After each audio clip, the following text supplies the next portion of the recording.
Hello friends, 17th June 2020க்கான Hindu news paper analysis தான் பார்க்க போகிறோம். உங்களுக்கு நோட்ஸ் வேணும்னா கீழே டெஸ்கிரிப்ஷனில் டெலிகிராம் சேனலோட லிங்க் இருக்குது, ஜாயின் பண்ணிக்கோங்க.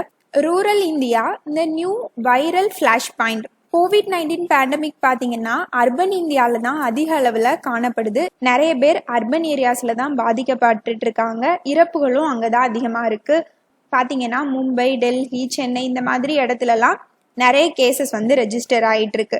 இதனால கவர்மெண்ட் என்ன பண்றாங்கன்னா அர்பன் ஏரியாஸ்க்கு மட்டும் இம்பார்ட்டன்ஸ் கொடுக்குறாங்க. அர்பன் ஏரியாஸ்ல எல்லா ஹெல்த் ஃபெசிலிட்டிஸும் இருக்கு, அதை கவர்மெண்ட்டும் மெயின்டைன் பண்ணிக்கிட்டே இருக்காங்க. ஆனா நம்ம கண்ட்ரியில 65% ஆஃப் பாப்புலேஷன் எங்க இருக்காங்க அப்படின்னு பாத்தீங்கன்னா ரூரல் ஏரியாஸ்ல தான் இருக்காங்க.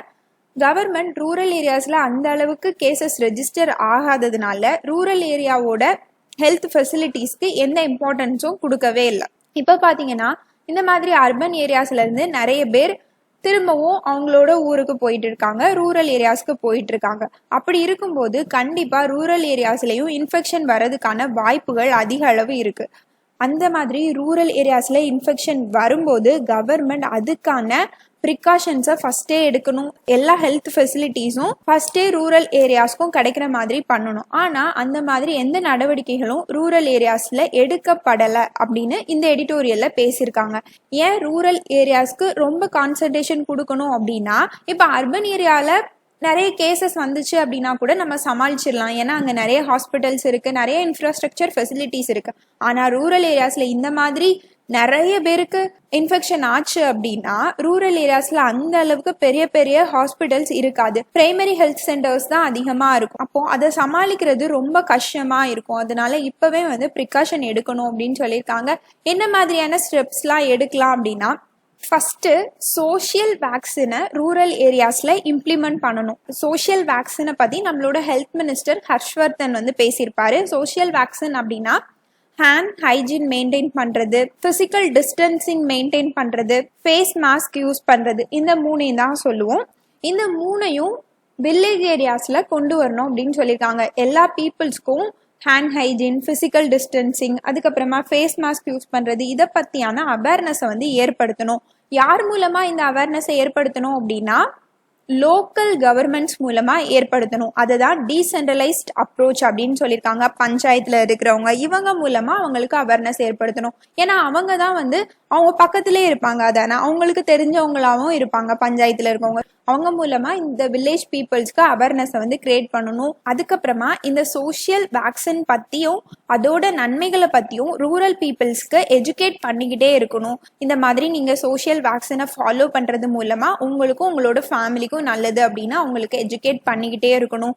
ஃபோன் மூலமாவோ, மெசேஜஸ் மூலமாவோ, ரேடியோ மூலமாவோ அவங்களுக்கு இந்த மெசேஜை கொண்டு போய் சேர்க்கணும் அப்படின்னு சொல்லியிருக்காங்க. Of gods and governments. இந்த எடிட்டோரியல் அந்த அளவுக்கு இம்பார்ட்டன்ட் இல்லை, ஆனால் நம்ம இதை பற்றி தெரிஞ்சுக்கலாம். இப்போ இந்த லாக்டவுனால நிறைய கம்பெனிஸால அவங்களோட கான்ட்ராக்சுவல் ஆப்ளிகேஷனை பண்ணி கொடுக்க முடியல அப்படின்னு சொல்லியிருக்காங்க. இப்போ ஒரு கன்ஸ்ட்ரக்ஷன் கம்பெனி எடுத்துக்கோங்க. அந்த கன்ஸ்ட்ரக்ஷன் கம்பெனி கூட ஒரு பர்சன் கான்ட்ராக்ட் போட்டிருக்காரு, ஒரு வீடு கட்டி தர சொல்லியிருக்காரு, 5 monthsக்குள்ள கட்டி தர சொல்லியிருக்காரு. ஆனா இப்போ 2 மாசமா லாக்டவுனா இருக்கிறதுனால இந்த கம்பெனியால கட்டித்தர முடியாம போகும். எக்கனாமிக்கலா அவங்களுக்கு பணம் இல்லாம போயிருக்கலாம், இந்த லாக்டவுனால ப்ராஃபிட்ஸ் இல்லாம போயிருக்கலாம். இல்ல அப்படின்னா இந்த லாக்டவுனால அவங்களுக்கு லேபர்ஸ் கிடைக்காம போயிருக்கலாம், ரா மெட்டீரியல்ஸ் கிடைக்காம போயிருக்கலாம். இதனால அவங்களால அந்த கான்ட்ராக்டை குறிப்பிட்ட நாளுக்குள்ள செஞ்சு கொடுக்க முடியல.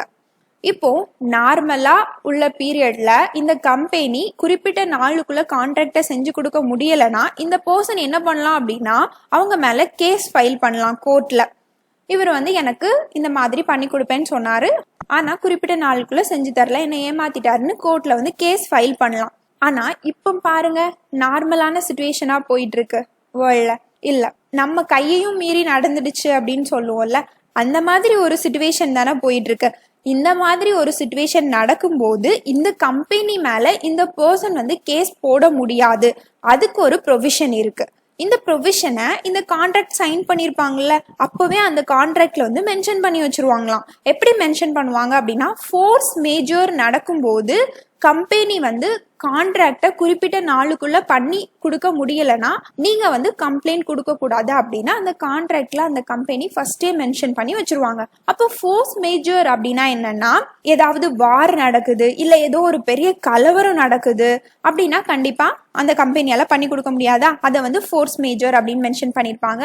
அதுக்கப்புறமா ஏதாவது கவர்மெண்டோட நடவடிக்கைகள், லாக்டவுன் இந்த மாதிரி நடக்கும்போது, அடுத்து கடவுளின் செயல், அதாவது acts of God, natural disasters, floods, cyclones, இதெல்லாம் ஆக்ட்ஸ் ஆஃப் காட் தானே, இதெல்லாம் தான் ஃபோர்ஸ் மேஜர். அப்போ ஃபோர்ஸ் மேஜர் சிச்சுவேஷன் வரும்போது கம்பெனி மேல நம்ம கேஸ் போட முடியாது. இதை வந்து கான்ட்ராக்ட்லயே மென்ஷன் பண்ணி வச்சிருப்பாங்க.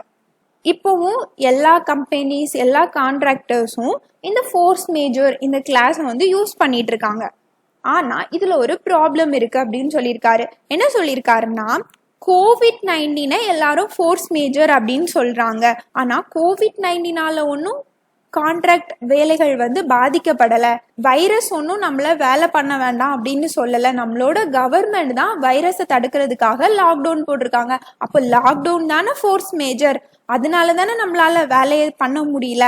அப்போ லாக்டவுனை தான் ஃபோர்ஸ் மேஜர்னு சொல்லணும் அப்படின்னு இந்த ஆத்தர் வந்து சொல்லியிருக்காரு. இது அந்த அளவுக்கு இம்பார்ட்டன்ட் இல்லை, தெரிஞ்சு வச்சுக்கோங்க.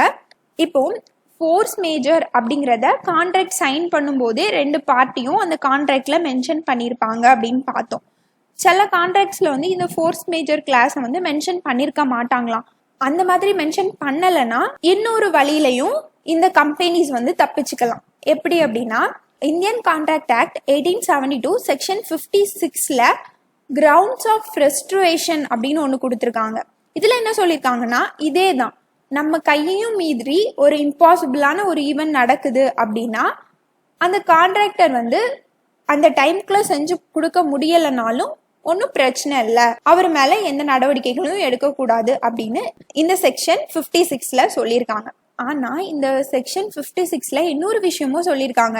என்ன சொல்லியிருக்காங்க அப்படின்னா, அந்த கான்ட்ராக்டர் ஏதாவது ஒரு பொருளை வாங்குறதுக்காக கான்ட்ராக்ட் போட்டிருக்காங்க அப்படின்னா, அவர் ஏற்கனவே காசு வாங்கிட்டாரு, அவரால் இப்ப பண்ணி கொடுக்க முடியாது அப்படின்னா அந்த பேமெண்ட்டை வந்து திருப்பி கொடுத்துடணும்.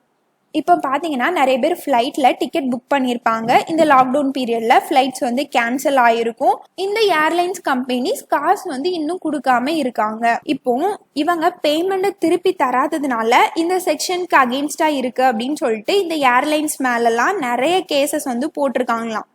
அதனால இவர் என்ன சொல்லியிருக்காரு அப்படின்னா, ஏர்லைன்ஸும் ரொம்ப நஷ்டத்துல போயிட்டு இருக்காங்க, அவங்களால உடனே வந்து காசை திருப்பி கொடுக்க முடியாம போறதுக்கு அதுதான் காரணம்.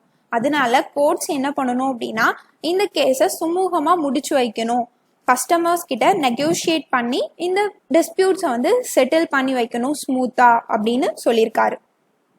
For better conditions of work, இந்த COVID-19 லாக்டவுன்னால மைக்ரண்ட் ஒர்க்கர்ஸ்லாம் அவங்களோட சொந்த மாவட்டத்துக்கு வந்துட்டு இருக்காங்க, இல்லை வேற மாநிலத்தில் இருந்தாங்கன்னா அவங்களோட சொந்த ஸ்டேட்டுக்கு வந்துட்டு இருக்காங்க. இப்போ இந்த மாதிரி வர ஒர்க்கர்ஸ் வந்து அவங்களோட சொந்த ஊரை விட்டு திரும்பி மறுபடியும் சிட்டிஸ்க்கு போவாங்களா, வேற ஸ்டேட்டுக்கு போவாங்களா அப்படிங்கிறது சந்தேகம்தான். எனவே கொஞ்ச நாளுக்கு அவங்க அவங்களோட சொந்த ஊர்ல தான் இருப்பாங்க அப்படிங்கிறது தெரியுது நம்ம எல்லாருக்குமே. அப்போ அவங்களோட ஊர்ல, அவங்களோட ஸ்டேட்ல அவங்கள எப்படி எம்பவர் பண்ணலாம், அவங்களுக்கு எப்படி இன்கம் ஜென்ரேட் பண்ணி கொடுக்கலாம், அதுக்கான ஐடியாஸை தான் இந்த மேம் வந்து சொல்லியிருக்காங்க. ஃபர்ஸ்ட் என்ன சொல்லியிருக்காங்க அப்படின்னா, இந்த மாதிரி வர மைக்ரன்ட்ஸ் எல்லாரும் சேர்ந்து ஒரு கோஆப்ரேட்டிவ் சொசைட்டி வந்து ஃபார்ம் பண்ணலாம் அப்படின்னு சொல்லியிருக்காங்க. இந்த மாதிரி அவங்க கோஆப்ரேட்டிவ் சொசைட்டி ஃபார்ம் பண்றது மூலமா அவங்க அவங்களோட தொழிலை இன்னும் கொஞ்சம் வளர்த்துக்க முடியும். இப்போ ஃபார் எக்ஸாம்பிள் எடுத்துக்கோங்க, ஒரு டெய்லர் வந்து வேற ஸ்டேட்ல இருந்து அவரோட சொந்த டிஸ்ட்ரிக்ட்க்கு வந்திருக்காரு. இந்த மாதிரி நிறைய டெய்லர்ஸ் வந்து அந்த டிஸ்ட்ரிக்ட்க்கு வந்திருப்பாங்க தானே மைக்ரன்ஸா. இவங்கெல்லாம் சேர்ந்து ஒரு குரூப் ஃபார்ம் பண்ணணும், இதுதான் கோஆப்ரேட்டிவ் சொசைட்டி அப்படின்னு சொல்லுவோம். இந்த மாதிரி அவங்க சேர்ந்து இருக்கும்போது என்ன ஆகும் அப்படின்னா, அவங்க பெரிய பெரிய ப்ராஜெக்ட்லாம் எடுத்து பண்ணலாம்ல, பெரிய ஜார்மெண்ட் மேனுஃபேக்சரருக்கு தச்சு கொடுக்கலாம், நிறைய துணி வந்து தச்சு கொடுக்க முடியும். அப்போ மொத்தமா அவங்களுக்கு ஆர்டர் கிடைக்கும், இதனால எல்லாருக்குமே ரெவன்யூ கிடைக்கும். அவங்க தனியா இருக்கும்போது கண்டிப்பா அவங்களுக்கு வந்து துணி கிடைக்கிறது கஷ்டம் தானே. இப்போ ரூரல் ஏரியால இருக்காங்கன்னு வைங்களேன், எத்தனை பேர் வந்து ட்ரெஸ் கொடுப்பாங்க, கொடுக்க மாட்டாங்கல்ல. அப்போ இந்த மாதிரி கோஆப்ரேட்டிவ் சொசைட்டிஸ்னா அவங்களோட இன்கம் வந்து இன்னும் அதிகமாகும் அப்படின்னு சொல்லியிருக்காங்க. அதுக்கப்புறமா இந்த மாதிரி கோஆப்ரேட்டிவ் சொசைட்டிஸ் ஃபார்ம் பண்றதுனால நிறைய கவர்மெண்ட் ஏஜென்சிஸும் உங்களுக்கு ஹெல்ப் பண்ணுவாங்க. கோஆப்ரேட்டிவ் பேங்க்ஸ் இருக்கும், அங்க போய் அவங்க லோன் வாங்கிக்கலாம். அவங்க தனியா போய் லோன் வாங்கினா கிடைக்காது, ஆனா ஒரு கோஆப்ரேட்டிவ் சொசைட்டியா ஃபார்ம் ஆகி போகும்போது அவங்களுக்கு ஈஸியா கிடைக்கும். இப்போ பாத்தீங்கன்னா நமக்கு தெரியும், செல்ஃப் ஹெல்ப் குரூப் கேள்விப்பட்டிருப்போம். சுய உதவி குழுக்கள். இப்போ நம்ம அம்மா எல்லாம் சுய உதவி குழுல இருக்காங்க அப்படின்னா அந்த குழு மூலமாவே பேங்க்ல லோன் வாங்கி தருவாங்க. நம்ம போய் வாங்குறது கஷ்டம் பேங்க்ல, ஆனா சுய உதவி குழுக்கள் மூலமா ஈஸியா பேங்க்ல வந்து லோன் கிடைக்கும். இதுதான் வந்து கோஆபரேட்டிவ் சொசைட்டிலையும் இருக்கிற ஐடியா. ஆனா செல்ஃப் ஹெல்ப் குரூப்புக்கும் கோஆபரேட்டிவ் சொசைட்டிக்கும் என்ன வித்தியாசம் அப்படின்னா, கோஆபரேட்டிவ் சொசைட்டில ஒரே ஆக்குபேஷன்ல இருக்கிறவங்க ஒன்னா இருப்பாங்க. இப்போ ஃபார்மர் கோஆபரேட்டிவ் சொசைட்டிஸ் அப்படின்னா ஃபார்மர்ஸ் மட்டும் இருப்பாங்க. அதே மாதிரி டெய்ரி கோஆபரேட்டிவ் சொசைட்டினா டெய்ரி ஃபார்மர்ஸ் மட்டும் இருப்பாங்க. அமுல் நமக்கு தெரியும். ஆனா செல்ஃப் ஹெல்ப் குரூப் பாருங்க, இப்போ நம்ம அம்மால சுய உதவி குழுல இருக்காங்க. சுய உதவி குழுல இருக்க எல்லாருமே ஒரே வேலை பாக்குறவங்களா இருப்பாங்க, கண்டிப்பா இருக்க மாட்டாங்க. வேற வேற வேலை பாக்குறவங்க இருப்பாங்க. அதான் ரெண்டுக்கும் உள்ள டிஃபரன்ஸ். இது மட்டும் தெரிஞ்சுக்கோங்க. ரெண்டாவது என்ன சொல்லியிருக்காங்க அப்படின்னா, இந்த மாதிரி ரூரல் ஏரியாஸ்க்கு வர மைக்ரண்ட் ஒர்க்கர்ஸ்க்கு இப்ப கவர்மெண்ட் எம்ஜி நரேகா மூலமா ஒர்க்ஸ் கொடுப்போம் அப்படின்னு சொல்லியிருக்காங்க. ஆனா ரூரல் ஏரியாஸ்ல அந்த அளவுக்கு ஒர்க்ஸ் வந்து இருக்காது, கம்மியா தான் இருக்கும். அது மட்டும் இல்ல, எம்ஜி நரேகா பாத்தீங்கன்னா 100 days மட்டும்தான் ஒர்க் கொடுப்பாங்க. அப்போ மத்த நேரத்துல அவங்களுக்கு வந்து வேலை தேடணும். இப்ப இவங்க என்ன சொல்லியிருக்காங்க அப்படின்னா, எம்ஜி நரேகா மூலமாவும் ஒர்க் கொடுங்க. இந்த எம்ஜி நரேகா கீழே இருக்கிற பணத்தை ரூரல்ல இருக்கிற ஆர்டிசன் இவங்களுக்கெல்லாம் கொடுக்கலாம். அவங்க அதை வச்சு அவங்களோட ப்ராடக்ட்ஸை விற்கிறதுக்கு யூஸ்ஃபுல்லா இருக்கும் அப்படின்னு சொல்லியிருக்காங்க. ரூரல் ஏரியால கைவினை பொருட்கள் செய்வாங்க, அதுக்கப்புறமா மண்பானை இந்த மாதிரி செய்யறவங்களுக்கு இந்த ஃபண்டை வந்து கொடுக்கலாம் அப்படின்னு சொல்லியிருக்காங்க. அதுக்கப்புறமா கோஆபரேட்டிவ் சொசைட்டி மூலமா ஒர்க்கர்ஸ் வந்து யூனியனா இருக்கும்போது, சேர்ந்து இருக்கும்போது அவங்களுக்கு ஏற்படக்கூடிய எக்ஸ்ப்ளாய்டேஷன் வந்து கம்மி ஆகுது அப்படின்னு சொல்லியிருக்காங்க. இதுக்கு வந்து எக்ஸாம்பிளா என்ன சொல்லியிருக்காங்க அப்படின்னா, பிடி ஒர்க்கர்ஸ் வந்து சொல்லியிருக்காங்க. அதுவும் ஸ்பெஷலி வந்து உமன் ஒர்க்கர்ஸ் வந்து நிறைய பேர் வந்து பிடி சுத்துவாங்க. இந்த மாதிரி பிடி சுத்துறவங்க அவங்க சுத்தின பிடியை வந்து ஒரு மிடில் மேன்ட்டு கொடுப்பாங்களா. அந்த மிடில் மேன் தான் அந்த கம்பெனிகிட்ட கொண்டு கொடுப்பாரு. இந்த மிடில் மேன் என்ன பண்றாரு அப்படின்னா, இந்த உமன்ஸ் எல்லாத்தையும் செக்ஸ் டார்ச்சர் வந்து பண்றாரு. இதனால இந்த உமன்ஸ்க்கு வந்து ரொம்ப பாதிப்பா இருக்கு. இப்ப என்ன பண்ணிருக்காங்க அப்படின்னா, இந்த பிடி ஒர்க்கர்ஸ்லாம் சேர்ந்து ஒரு குழுவா ஃபார்ம் பண்ணிட்டாங்க. எப்படி கோஆபரேட்டிவ் சொசைட்டிஸ் மாதிரி இவங்களும் ஒரு சொசைட்டியா வந்து ஃபார்ம் பண்ணதுனால அந்த சொசைட்டி மூலமா கம்பெனிஸ்க்கு டைரக்டா பிடிஸ் வந்து கொடுக்குறாங்க. இதனால மிடில் மேன்ஸோட எக்ஸ்ப்ளாய்டேஷன் வந்து கம்மி ஆகுது அப்படின்னு சொல்லியிருக்காங்க. இந்த இன்சிடென்ட் பாத்தீங்கன்னா மேங்களூர்ல நடந்த ஒரு இன்சிடென்ட், அதை எக்ஸாம்பிளா சொல்லியிருக்காங்க. அதனால கோஆபரேட்டிவ் சொசைட்டிஸ் ஃபார்ம் பண்றது எல்லா விதத்திலையும் இந்த மாதிரி ஒர்க்கர்ஸ்க்கு யூஸ்ஃபுல்லா இருக்கும் அப்படின்னு சொல்லியிருக்காங்க. கவர்மெண்டும் அவங்களுக்கு அவங்களோட ப்ரொடக்ஷன் வந்து இம்ப்ரூவ் ஆகுறதுக்கு, அவங்களோட எக்கனாமிக் கண்டிஷன் வந்து இம்ப்ரூவ் ஆகுறதுக்கு இன்ஸ்டிடியூஷனல் அரேஞ்ச்மெண்ட் பண்ணணும். அதாவது நிறைய லோன்ஸ் இந்த மாதிரி ஃபெசிலிட்டிஸ்லாம் ஏற்படுத்தி கொடுக்கணும் அப்படின்னு சொல்லியிருக்காங்க. இந்த மாதிரி நம்ம ரூரல் ஏரியாஸ்ல எக்கனாமியை டெவலப் பண்ணும்போது அர்பன் ஏரியாஸும் கன்ஜஸ்டடா இருக்காது, மக்கள் நெருக்கடி உள்ளதா இருக்காது. அது மட்டும் இல்ல, ரூரல் ஏரியாஸ்லயும் பீப்புள்ஸோட வாழ்வாதாரம், ஸ்டாண்டர்ட் ஆஃப் லிவிங் வந்து அதிகமாகும். In defence of MP LADS scheme பத்தி பேசியிருக்காங்க. இந்த ஸ்கீம் பத்தி நம்ம பார்த்துருக்கோம். Member of parliament local area development scheme. இந்த ஸ்கீம் பாத்தீங்கன்னா சென்ட்ரல் செக்டார் ஸ்கீம். ஸ்கீம்ல ரெண்டு இருக்கு, central sector scheme, centrally sponsored scheme. Central sector ஸ்கீம்னா அந்த ஸ்கீமுக்கு கீழே எவ்வளோ செலவாகுதோ அது எல்லாத்தையும் யாரு பார்த்துப்பா அப்படின்னா central government. Centrally sponsored scheme அப்படின்னா சென்ட்ரல் கவர்மெண்ட் சர்டைன் பர்சன்டேஜ் வந்து போடுவாங்க, ஸ்டேட் கவர்மெண்ட் சர்டைன் பர்சன்டேஜ் வந்து போடுவாங்க. அது வந்து ஒவ்வொரு ஸ்டேட் விட்டு ஸ்டேட் மாறும், ஒவ்வொரு ஸ்கீமுக்கும் மாறும். இப்போ இந்த எம்பி லாட் ஸ்கீம் பாத்தீங்கன்னா சென்ட்ரல் செக்டார் ஸ்கீம். இதுக்கு கீழே காசு எல்லாம் யாரு செலவு பண்றா அப்படின்னா சென்ட்ரல் கவர்மெண்ட் செலவு பண்றாங்க. இந்த ஸ்கீம் மூலமா சென்ட்ரல் கவர்மெண்ட் ஒவ்வொரு எம்பிக்கும் 5 கோடி ரூபாய் கொடுக்குறாங்க. ஒவ்வொரு வருஷத்துக்கு 5 கோடி ரூபாய் கொடுக்குறாங்க. எதுக்கு 5 கோடி ரூபாய் கொடுக்குறாங்க அப்படின்னா, அவங்களோட ஓன் கான்ஸ்டியூன்சி இருக்கும்ல, ஒவ்வொரு எம்பியும் ஒரு தொகுதியில நின்று ஜெயிச்சு தானே போயிருப்பாரு பார்லிமெண்ட்டுக்கு. அவரோட சொந்த தொகுதியை டெவலப் பண்றதுக்காக தான் இந்த 5 கோடி ரூபாய் கொடுக்குறாங்க. என்ன மாதிரியான டெவலப்மெண்ட் ஒர்க்ஸ் எல்லாம் பண்ணுவாங்க அப்படின்னு பாத்தீங்கன்னா, ட்ரிங்கிங் வாட்டர் ஃபெசிலிட்டிஸ் வந்து பண்ணி கொடுப்பாங்க, education facilities, sanitation, public health, road இந்த மாதிரி ஃபெசிலிட்டிஸ்லாம் பண்ணி கொடுப்பாங்க. இந்த ஸ்கீம் யாரோட கண்ட்ரோலுக்கு கீழே இருக்கு அப்படின்னு பாத்தீங்கன்னா ministry of statistics and programme implementation.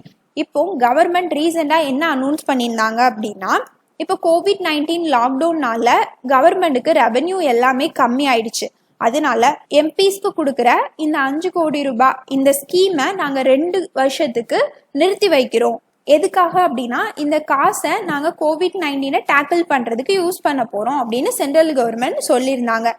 இப்போ இவங்க என்ன சொல்லியிருக்காங்க அப்படின்னா, பார்லிமெண்ட் அப்படிங்கிறது ஒரு மல்டி ஃபங்க்ஷனல் இன்ஸ்டிடியூஷன். பார்லிமெண்ட்ல நிறைய ஃபங்க்ஷன் நடக்குதுல்ல, லா மேக் பண்றது மட்டும் கிடையாது, நிறைய டிபேட்ஸ் நடக்குது. கவர்மெண்ட்டை அக்கௌண்டபிளா வைக்கிறது பார்லிமெண்ட் தான். கவர்மெண்ட் ஏதாவது செலவு பண்றாங்க அப்படின்னா அதை கேள்வி கேட்கறது எல்லாமே பார்லிமெண்ட் தான்.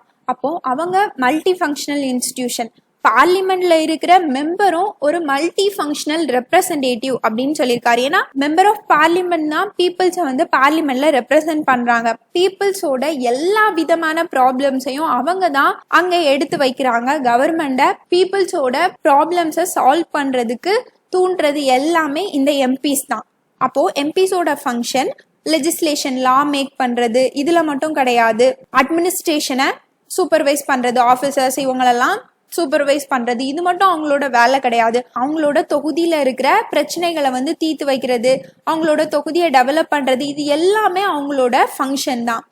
எம்பிஸ்க்கு தான் அவங்களோட தொகுதியோட பிரச்சனைகள் தெரியும், அங்க என்னெல்லாம் கொண்டு வரணும், என்ன மாதிரியான டெவலப்மெண்ட் ஆக்டிவிட்டீஸ்லாம் நடத்தணும், இது எல்லாமே அவங்களுக்கு தெரியும். அப்போ இந்த ஸ்கீம் வந்து எம்பிஸ் கிட்டே டைரக்டா காசு கொடுக்கறதுனால எம்பிஸ் வந்து ஈஸியா டெவலப்மெண்ட் ஆக்டிவிட்டீஸ்லாம் பண்ண முடியுது. இந்த ஸ்கீம் மூலமா எம்பிஸ்க்கு காசு கிடைக்கிறதுனால அவங்களோட தொகுதியில இருக்கிற டே டு டே ப்ராப்ளம்ஸை கூட தீர்த்துக்க முடியுது அப்படின்னு சொல்லியிருக்காங்க. இப்போ கவர்மெண்ட் இந்த ஸ்கீமை 2 வருஷத்துக்கு சஸ்பெண்ட் பண்ணதுனால நிறைய பேர் இதுக்கு எதிர்ப்பு தெரிவிச்சிருக்காங்க. நிறைய பேர் இந்த அனௌன்ஸ்மெண்ட்டுக்கு ஆதரவும் தெரிவிச்சிருக்காங்க. ஃபர்ஸ்ட் பாத்தீங்கன்னா, ஒரு சில பேர் என்ன சொல்றாங்கன்னா, இந்த ஸ்கீமே தேவை கிடையாது அப்படின்னு சொல்றாங்க. ஏன்னா இந்த ஸ்கீம் கரப்ஷனுக்கு வழிவகை செய்யுது அப்படின்னு சொல்லியிருக்காங்க. எம்பிஸ் கிட்ட டைரக்டா நீங்க 5 கோடி ரூபாய் கொடுத்துடுறீங்க, அந்த எம்பிஸ் வந்து அவங்களோட தொகுதி மேம்பாட்டுக்காக அதை யூஸ் பண்ணாம அதை அவங்களோட சொந்த செலவுக்கு வச்சுக்கிறாங்க அப்படின்னு நிறைய பேர் எதிர்ப்பு தெரிவிக்கிறாங்க. அதனால இந்த ஸ்கீமே வேண்டாம், 2 வருஷம் இல்ல, ஃபுல்லாவே அதை க்ளோஸ் பண்ணிருங்க அப்படின்னு நிறைய பேர் கேட்கறாங்க. ஆனா இந்த ஆத்தர் என்ன சொல்லியிருக்காங்க அப்படின்னா, கரப்ஷன் நடக்குது அப்படின்னு சொல்றதுக்கு எந்த ஆதாரமுமே இல்லை அப்படின்னு சொல்லியிருக்காங்க. ஏன்னா இந்த ஸ்கீம் மூலமா கிடைக்கிற காசை எம்பிஸ் வந்து அவங்க டைரக்டா செலவு பண்ண மாட்டாங்க. டிஸ்ட்ரிக்ட் லெவல் ஆஃபீஸர்ஸ் இருப்பாங்கல்ல, கலெக்டர், தாசில்தார், இவங்க மூலமா தான் அந்த காசை எம்பிஸ் வந்து செலவு பண்ணுவாங்க. இவங்க தான் அந்த ப்ராஜெக்ட் எல்லாத்தையுமே பார்த்துப்பாங்க. அது மட்டும் இல்ல, இந்த ஸ்கீம் யாருக்கு கீழே வருது? Ministry of statistic and programme implementation. இவங்களும் எம்பிஸ் வந்து எதுக்கு செலவு பண்றாங்க அதை வந்து சூப்பர்வைஸ் பண்ணிக்கிட்டே இருப்பாங்க. இந்த மினிஸ்ட்ரி கொடுக்குற கைட்லைன்ஸ் படி மட்டும்தான் எம்பிஸ் அந்த காசை செலவு பண்ண முடியும். அதுக்கப்புறமா இந்த மினிஸ்ட்ரி எம்பிஸ் எதுக்காக இதை செலவு பண்ணியிருக்காங்க அப்படின்னு எல்லா கணக்கு வழக்குகளையும் பார்க்குறாங்க. இந்த 5 கோடி ரூபாயும் மொத்தமா தூக்கி எம்பிஸ்க்கு கொடுக்க மாட்டாங்க, ஒவ்வொரு டேனா கொடுப்பாங்க. ஃபர்ஸ்ட் கொஞ்சம் காசு கொடுப்பாங்க, அந்த காசை எப்படி செலவு பண்றாங்க, அந்த காசு தீர்ந்துட்டா அப்படின்னு எல்லா கணக்கையும் பார்த்து முடிச்சுட்டு தான் செகண்ட் ரவுண்ட் காசு வந்து கொடுப்பாங்க. அதனால இந்த ஸ்கீம்ல எந்த கரப்ஷனும் இல்லை அப்படின்னு இவங்க சொல்லியிருக்காங்க. அடுத்து, இப்போ எம்பிஸா இருக்கிறவங்க எல்லாருமே ரூலிங் பார்ட்டியில இருப்பாங்களா? இருக்க மாட்டாங்க. பாஜகல இருக்கிறவங்க மட்டுமா எம்பிஸா இருப்பாங்க? இல்ல, காங்கிரஸ்ல இருந்தும் எம்பிஸா இருப்பாங்க, வேற நிறைய பொலிட்டிக்கல் பார்ட்டிஸ்ல இருந்தும் எம்பிஸ் இருப்பாங்க. இந்த அப்போசிஷன் பார்ட்டிஸ் எம்பிஸ்க்கும் இந்த 5 கோடி ரூபாய் கிடைக்கிறதுனால அவங்களோட தொகுதியோட மேம்பாட்டுக்கு இதை யூஸ் பண்ணிக்க முடியும். ஏன்னா பொதுவாகவே ரூலிங் பார்ட்டிஸ் வந்து அவங்களோட தொகுதி எதுவோ அதுக்கு மட்டும்தான் நல்லது பண்ணுவாங்க அப்படிங்கிற ஒரு இது இருக்கு. இப்போ அப்போசிஷன் பார்ட்டிஸ்க்கும் காசு கிடைக்கிறதுனால அவங்களும் அவங்களோட தொகுதியை வந்து டெவலப் பண்ணிக்க முடியும் அப்படின்னு சொல்லியிருக்காங்க. அதுக்கப்புறமா இந்த ஸ்கீம்ல இருக்கிற கண்டிஷன் என்ன அப்படின்னு பாத்தீங்கன்னா, இந்த ஸ்கீம்ல கொடுக்குற காசுல 15% வந்து எஸ்சிஸ்க்கு வந்து யூஸ் பண்ணணும், 7.5% ட்ரைப்ஸ்க்கு வந்து யூஸ் பண்ணணும். அதுக்கப்புறமா 20 lakh rupees டிஃப்ரெண்ட்லி ஏபிள்டு பீப்புளுக்கு யூஸ் பண்ணணும் அப்படின்னு சொல்லியிருக்காங்க. அப்போ இந்த ஸ்கீம் மூலமா வல்னரபிள் குரூப்ஸ்க்கு கூட ஹெல்ப் பண்ணிட்டு இருக்காங்க. இப்போ இந்த ஸ்கீமை கேன்சல் பண்ணா இந்த பீப்புள்ஸும் பாதிக்கப்படுவாங்கல்ல, SC ST differently abled people இவங்கெல்லாம் பாதிக்கப்படுவாங்க அப்படின்னு சொல்லியிருக்காங்க. அதுக்கப்புறமா கேரளா கவர்மெண்ட் 2012ல எப்படி எம்பிஸ்க்கு 5 கோடி ரூபாய் சென்ட்ரல் கவர்மெண்ட் கொடுக்காங்களோ அதே மாதிரி கேரளால இருக்கிற எம்எல்ஏஸ்க்கு அவங்களோட தொகுதி மேம்பாட்டுக்காக காசு கொடுக்கறதுக்காக ஒரு ஸ்கீம் வந்து கொண்டு வந்திருக்காங்க, legislative assembly constituency asset development fund அப்படின்னு. இது மூலமா அவங்க ஒவ்வொரு எம்எல்ஏஸ்க்கும் 5 கோடில இருந்து 6 கோடி ரூபாய் வரைக்கும் கொடுத்துட்டு இருக்காங்க. அப்போ ஒரு ஸ்டேட்டே இந்த மாதிரி பண்ணிட்டு இருக்காங்க. இது ஒரு நல்ல ஸ்கீம், இது நிறைய வல்னரபிள் பீப்புள்ஸ்க்கு ஹெல்ப் பண்ணுது. அதனால இந்த ஸ்கீமை வந்து ரீஸ்டோர் பண்ணணும் சீக்கிரமா அப்படின்னு இந்த எடிட்டோரியல்ல கேட்டிருக்காங்க. Nepal ties and the Banaras to Bengaluru spectrum. இதில் நேபாளுக்கும் இந்தியாவுக்கும் இருக்கிற ரிலேஷன்ஷிப் பற்றி பேசியிருக்காங்க. ஃபஸ்ட்டு பெனாரஸ் ஹிந்து யூனிவர்சிட்டியில் நிறைய நேபாள் லீடர்ஸ் வந்து முன்னாடி படிச்சிருக்காங்க, இங்கேருந்து தான் அவங்க எஜுகேட் ஆகி போயிருக்காங்க அப்படின்னு சொல்லியிருக்காங்க.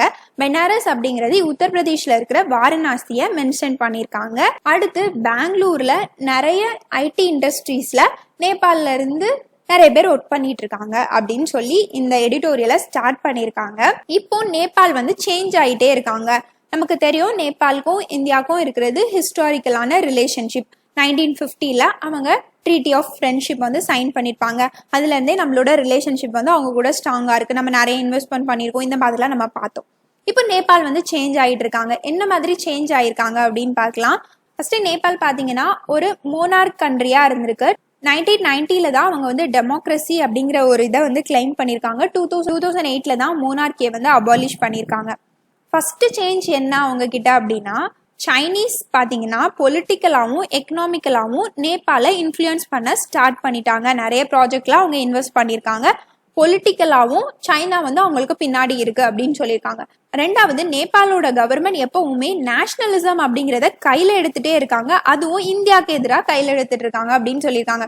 நேஷனலிசம் அப்படின்னா என்னன்னா, நம்ம கண்ட்ரி தான் பெருசு, நம்ம கண்ட்ரியை காப்பாத்துறதுக்காக நம்ம என்ன வேணாலும் பண்ணலாம், வேற எந்த கண்ட்ரியை வேணாலும் அடிக்கலாம், என்ன வேணாலும் பண்ணலாம், நம்ம கண்ட்ரி தான் பெருசு அப்படிங்கிற ஒரு எண்ணம் தான் நேஷனலிசம். இதை வந்து இந்தியாவுக்கு எதிராக எப்படி யூஸ் பண்ணிட்டு இருக்காரு இப்போ இருக்கிற பிரைம் மினிஸ்டர் அப்படின்னு பார்த்தீங்கன்னா, டெரிட்டோரியல் நேஷனலிசமை கையில் எடுத்திருக்காரு. டெரிட்டோரியல் நேஷனலிசம் அப்படின்னா, இப்போ உத்தரகாண்ட்ல கொஞ்சம் ரீஜனா அவங்களோட ரீஜன் அப்படின்னு சொல்லிட்டு இருக்காங்களா, காலாபாணி, லிபுலேக், லிம்பயாத்ரா, இந்த ரீஜன் எல்லாம் நம்ம கைப்பற்றணும் இந்தியா கிட்ட இருந்து, அது நம்மளோட டெரிட்டரி அப்படிங்கிற ஒரு எண்ணத்தை எல்லா பீப்புளோட மைண்ட்லையும் அவர் திணிச்சிட்டு இருக்காரு. இதனால அந்த பீப்புளுக்கு என்ன தோணும், இந்தியாட்ட இருந்து நம்ம கைப்பற்றணும், எப்படியாவது கைப்பற்றணும், இந்தியாவை என்ன பண்ணினாலும் நம்ம கைப்பற்றணும் அப்படிங்கிற ஒரு எண்ணம் வரும். இதுதான் வந்து டெரிட்டோரியல் நேஷனலிசம். இதை வந்து எதுக்கு இவங்க யூஸ் பண்றாங்க அப்படின்னு பாத்தீங்கன்னா, அவங்களோட பொலிட்டிக்கல் கெயினுக்காக.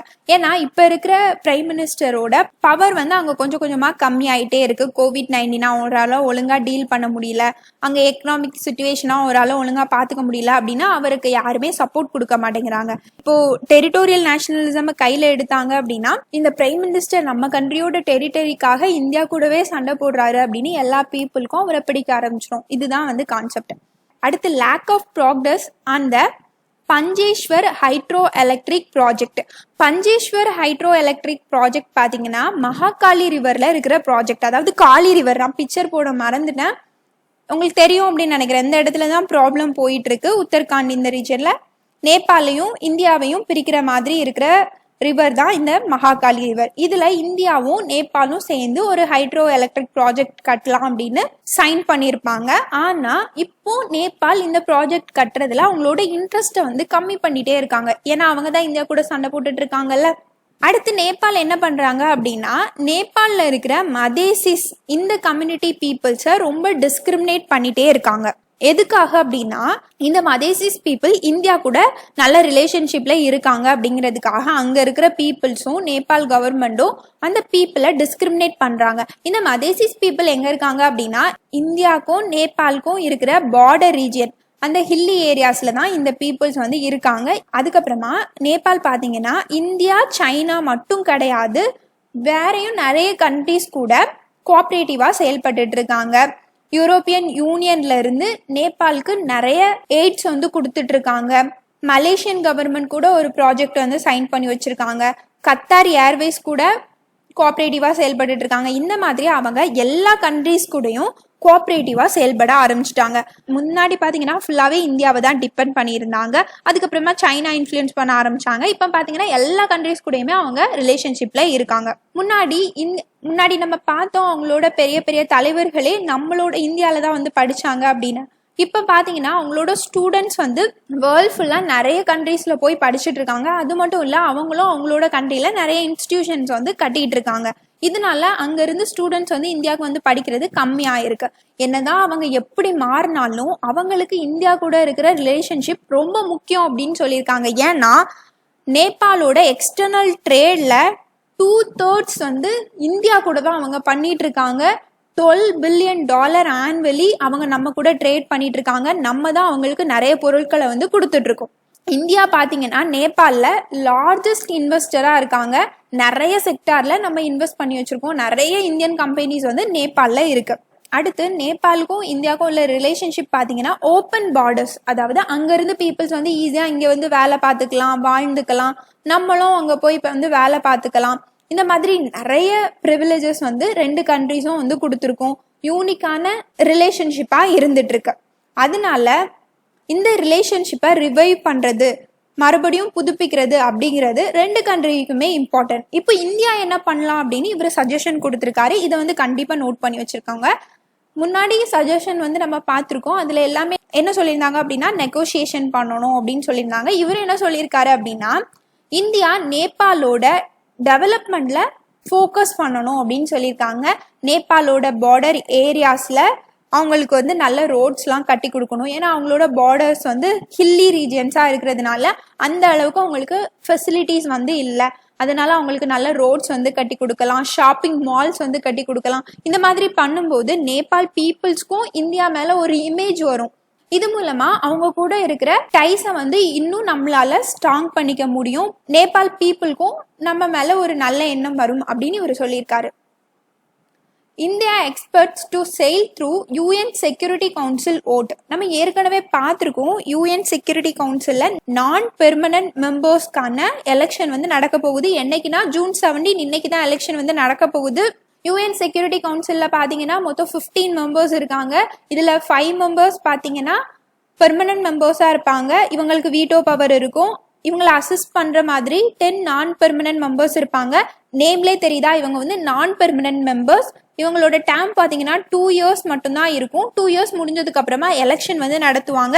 எப்படி வந்து சீட்ஸ் கொடுப்பாங்க அப்படின்னா இப்போ ஏஷியன் ரீஜியன்ல ஒரு சீட், வெஸ்ட் ரீஜியன்ல ஒரு சீட், சவுத் அமெரிக்கா ரீஜியன்ல ஒரு சீட், இந்த மாதிரி ஒவ்வொரு ரீஜியனுக்கும் சீட்ஸ் வந்து கொடுப்பாங்க. மாத்தி மாத்தி ரொட்டேஷனல் பேசிஸ்ல கொடுப்பாங்க. இப்போ 2021-22க்கான எலெக்ஷன் வந்து இன்னைக்கு நடக்க போகுது. இன்னைக்கு பார்த்தீங்கன்னா ஒரு 5 சீட்ஸ்க்கான எலெக்ஷன் தான் நடக்க போகுது. இதுல இந்த வருஷம் ஏஷியா பசிபிக் ரீஜியனுக்கும் ஒரு சீட் கொடுத்துருக்காங்க. ஏஷியா பசிபிக் ரீஜியன்ல பார்த்தீங்கன்னா இந்தியாவோட சேர்த்து 55 கண்ட்ரிஸ் இருக்காங்க. இப்போ ஏசியா பசிபிக் ரீஜியன்ல இருக்கிற 54 கண்ட்ரிஸும் இந்தியாவே இந்த தடவை ஏசியா பசிபிக் ரீஜியன் சைட்ல எலெக்ஷனுக்கு நிக்கட்டும் அப்படின்னு சொல்லிட்டாங்க. அப்போ இந்தியா மட்டும்தான் ஏசியா பசிபிக் ரீஜியன்ல இருந்து எலெக்ஷனுக்கு நிக்கிறாங்க. இவங்க சப்போர்ட் பண்ணா மட்டும் போதாது. யுனைடெட் நேஷன் ஜெனரல் அசம்பிளியில இருக்கிற 2/3 மெம்பர்ஸ் வந்து ஓட் பண்ணணும். 193 மெம்பர்ஸ் இருக்காங்க. அதில் 2/3 மெம்பர்ஸோட ஓட்ஸ் வந்து நமக்கு கிடைச்சாதான் நமக்கு இந்த சீட் வந்து கிடைக்கும். ஏற்கனவே நமக்கு 54 ஏஷியா பசிபிக் மெம்பர்ஸ் வந்து சப்போர்ட் பண்ணதுனால கண்டிப்பாக நம்ம ஜெயிச்சிருவோம் அப்படிங்கிற மாதிரி தான் இந்த ஆர்டிக்கல்ல போட்டிருக்காங்க. அதுக்கப்புறமா வெஸ்டர்ன் குரூப்ல கொஞ்சம் ப்ராப்ளம் இருக்கு. கனடா, அயர்லாந்து, நார்வே இவங்களுக்கு இடையில ப்ராப்ளம் இருக்கு அப்படின்னு போட்டிருக்காங்க. அது நமக்கு வேண்டாம். அதுக்கப்புறமா இந்த பிக்சர்ல பாத்தீங்கன்னா நம்மளோட எக்ஸ்டர்னல் அஃபேர்ஸ் மினிஸ்டர் கையில வந்து ஒரு ஷீட் மாதிரி வச்சிருக்காரா. இது என்ன அப்படின்னா இந்த எலெக்ஷன்ல நாங்க ஜெயிச்சா என்னெல்லாம் வந்து பண்ணுவோம், எங்களோட ப்ரியாரிட்டி வந்து எப்படி இருக்கு அப்படிங்கறத கையில வச்சிருக்காரு. தேர்தல் வாக்குறுதி அப்படின்னு சொல்லுவோம்ல, அந்த மாதிரி கையில வச்சிருக்காரு. நம்ம கவர்மெண்ட் இந்த சீட்ல எலெக்ட் ஆனா என்னெல்லாம் பண்ண போறாங்க அப்படின்னு நம்ம ஏற்கனவே பார்த்தோம். ஃபர்ஸ்ட் 5 இயர்ஸ் அப்ரோச்சை வந்து ஃபாலோ பண்ணுவோம் அப்படின்னு இந்தியாவை சொல்லியிருக்காங்க. 5 இயர்ஸ் அப்ரோச் அப்படின்னா சமன், ரெஸ்பெக்ட் கொடுக்கறது எல்லா கண்ட்ரிக்கும், சம்வாத் டயலாக், சஹயோக் கோஆபரேஷன், சாந்தி பீஸ், சம்ரிதி ப்ராஸ்பரிட்டி, இந்த 5 அப்ரோச்சையும் தான் இந்தியா யூஸ் பண்ண போகுது அப்படின்னு சொல்லியிருக்கோம். எதுக்காக இந்த 5 அப்ரோச் அப்படின்னு பார்த்தீங்கன்னா new orientation for a reformed multilateral system, இந்த ஆப்ஜெக்டிவை அச்சீவ் பண்றதுக்காக தான். இப்போ இந்த COVID-19 பேண்டமிக்னால எல்லா கண்ட்ரீஸும் சேஞ்ச் ஆகிட்டே இருக்காங்க. எக்கனாமிக்கலாகவும் சேஞ்ச் ஆகிட்டு இருக்காங்க, பொலிட்டிக்கலாகவும் உங்களோட பாலிசிஸ் வந்து சேஞ்ச் ஆகிட்டு இருக்கு. இந்த மாதிரி சேஞ்சிங் என்வாயன்மெண்ட்ல எல்லா கண்ட்ரீஸும் ஒன்னா மல்டிலேட்ரலாக செயல்படுறதுக்கான ஒரு ரிஃபார்ம்டு மல்டிலேட்ரல் சிஸ்டமை கொண்டு வர்றது தான் எங்களோட ஆப்ஜெக்டிவ். இதை நாங்கள் இந்த 5 இயர்ஸ் அப்ரோச் மூலமாக கொண்டு வருவோம் அப்படின்னு நம்மளோட எலெக்ஷன் ப்ரியாரிட்டியை வந்து நம்ம சொல்லியிருக்கோம். இப்போ இந்த சீட் வந்து நமக்கு கிடைக்கிறது நமக்கு ரொம்ப இம்பார்ட்டன்டான ஒரு விஷயம் தான். ஏன்னா ஏசியா பசிபிக் ரீஜியன்ல தான் சைனாவும் பாகிஸ்தானும் இருக்காங்க. அவங்களும் நமக்கு சப்போர்ட் பண்ணியிருக்காங்க. அதுக்கப்புறமா 2022ல நம்மளோட 75th இண்டிபெண்டன்ஸ் டே வருது. அந்த டைம்ல நம்ம இந்த மாதிரி ஒரு பொசிஷன்ல இருக்கிறது நமக்கு வந்து ரொம்பவே ஒரு சிக்னிஃபிகண்டான ஒன்று. இதுக்கு முன்னாடி நம்ம 7 டைம்ஸ் இந்த நான் பெர்மனன்ட் சீட்ல இருந்திருக்கோம். இப்போ 8th time. United nation security கவுன்சிலோட ஃபங்க்ஷன் பத்தி நம்ம பார்த்தோம். யுனைடெட் நேஷன்ல இருக்கிற ஒரு மோஸ்ட் பவர்ஃபுல் ஆர்கன் அப்படிங்கிறது இந்த செக்யூரிட்டி கவுன்சில் தான். இவங்களோட மெயினான கோலே என்ன அப்படின்னா இன்டர்நேஷனல் லெவல்ல பீஸ் அண்ட் செக்யூரிட்டியை இன்ஷூர் பண்றது. இதுக்காக அவங்க நிறைய நடவடிக்கைகள் எடுப்பாங்க. நிறைய கண்ட்ரீஸ்ல பீஸ் கீப்பிங் ஆப்ரேஷன்ஸ் வந்து பண்ணிட்டு இருக்காங்க. அதுக்கப்புறமா ஏதாவது கண்ட்ரி வந்து பீஸை வந்து கொலைக்கிற மாதிரி நடந்துக்கிறாங்க, டெரரிசம்க்கு சப்போர்ட் பண்ற மாதிரி நடந்துக்கிறாங்க அப்படின்னா அவங்க மேல இன்டர்நேஷனல் சாங்ஷன்ஸ் வந்து போடுவாங்க. அவங்க மேல மிலிட்ரி ஆக்ஷன்ஸ் கூட எடுப்பாங்க. நம்ம ஏற்கனவே பார்த்தோம் 9/11 அட்டாக் நடந்ததுக்கு அப்புறமா யுனைடெட் நேஷன் செக்யூரிட்டி கவுன்சில்ல ரெசல்யூஷன் பாஸ் பண்ணுவாங்க. ஆப்கானிஸ்தான்ல இருக்கிற தாலிபான் கவர்மெண்ட் அல்கொய்தாக்கு சப்போர்ட் பண்ணுவாங்க, அவங்களுக்கு எதிராக ஆக்ஷன் எடுக்கலாம் அப்படின்னு ரெசல்யூஷன் வந்து பாஸ் பண்ணுவாங்க. இந்த மாதிரி ஒரு கண்ட்ரி மேல ரெசல்யூஷன் பாஸ் பண்ணி மிலிட்ரி ஆக்ஷன் எடுக்க கூட இந்த ஆர்கனுக்கு பவர் இருக்கு. அது மட்டும் இல்ல, யுனைடெட் நேஷன்ல இருக்கிற ஆர்கன்ஸ்லேயே இவங்க மட்டும்தான் அவங்களோட மெம்பர் கண்ட்ரீஸ்க்கு பைண்டிங் ரெசல்யூஷன் வந்து கொடுப்பாங்க. அதாவது அவங்க இப்போ ஒரு கண்ட்ரியை பார்த்து நீ இதை பண்ணு அப்படின்னா கண்டிப்பா அந்த கண்ட்ரி வந்து பண்ணி ஆகணும். அதுக்கப்புறமா யுனைடெட் நேஷன் ஜெனரல் அசம்பிளில ஒரு புது மெம்பர் சேர்றாங்க அப்படின்னா இந்த யுனைடெட் நேஷன் செக்யூரிட்டி கவுன்சில்ல இருக்கிற மெம்பர்ஸ் எல்லாரும் அதுக்கு ஒத்துக்கணும். அதாவது 15 மெம்பர்ஸ் இருக்காங்கல்ல, இவங்க வந்து அதுக்கு ஒத்துக்கணும். அடுத்து யுனைடெட் நேஷன் ஜெனரல் அசம்பிளில ஏதாவது ஒரு சார்ட்டர் வந்து கொண்டு வராங்க, ஏதாவது ஒரு லா கொண்டு வராங்க அப்படின்னா யுனைடெட் நேஷன் செக்யூரிட்டி கவுன்சிலோட பர்மிஷன் வந்து அதுக்கும் தேவைப்படுது. இந்த மாதிரி அவங்களுக்கு நிறைய பவர்ஸ் வந்து இருக்கு. Climate report predicts hotter rainier days.